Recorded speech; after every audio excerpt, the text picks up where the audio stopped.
Screaming Rebels presents In the Mix of Chaos is brought to you by Contreras Small Engine Repairs, located on 320 West 4th Street, Hanford, California. Phone number for them is 582-8400, or you can also visit them at hanfordsmallengine.com for any of your small engine repair needs, as well as having fresh new machinery that you can buy there as well. Go ahead and go in there, tell them that Screaming Rebels or In the Mix of Chaos sent you, and go ahead and talk to our good friends at Contreras Small Engines Repairs. And hello, my name is Hector, and welcome to In the Mix of Chaos. This is podcast, or actually videocast number 5. Today I'm talking about Neanderthals versus Bigfoot. And the reason that I bring this up is because we are talking about, I saw a documentary, and the documentary was by Danny Vertamine on YouTube last night. It was about 3 o'clock in the morning.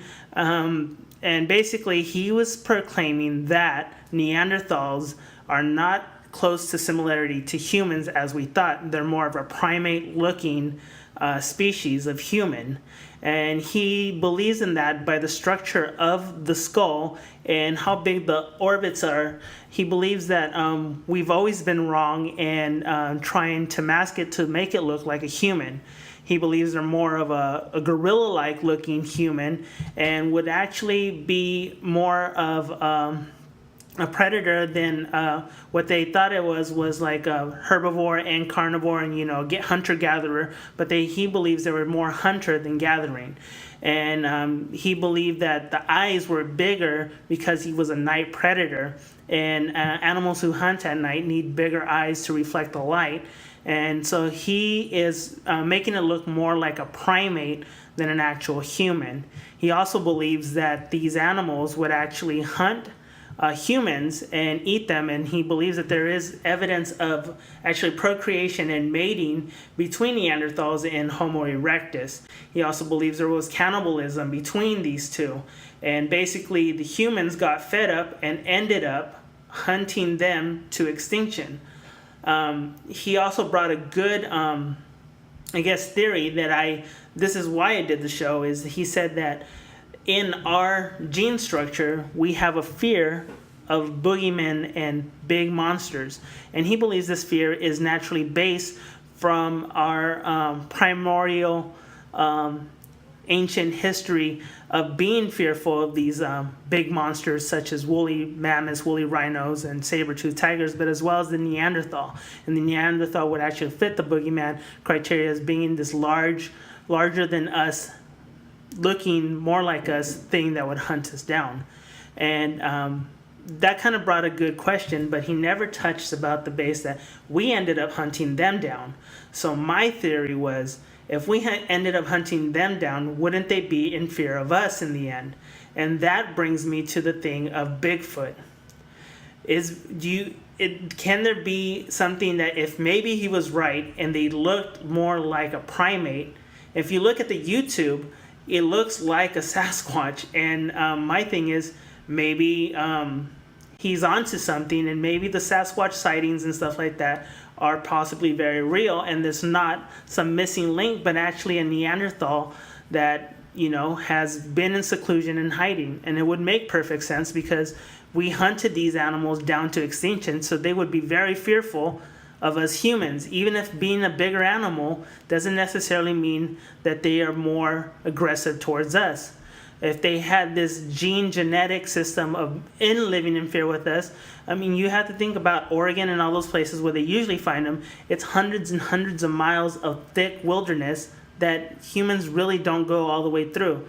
So there can be something probably living in there, and that's my theory, is if Sasquatch or a Yeti or a Bigfoot lived, perhaps it is what he claims is a Neanderthal. And, but then again, I'm like this crazy person that believes in cryptozoology and wants to believe that there's these crazy animals that haven't yet been discovered by us. But people have been proven wrong. We find new species about every year living in the Amazon and everywhere else in the world. So that was my theory. Want to know what you guys think? You guys can go ahead and you can Twitter us at Screaming Rebels, or Hector the Beast G at Twitter. Also,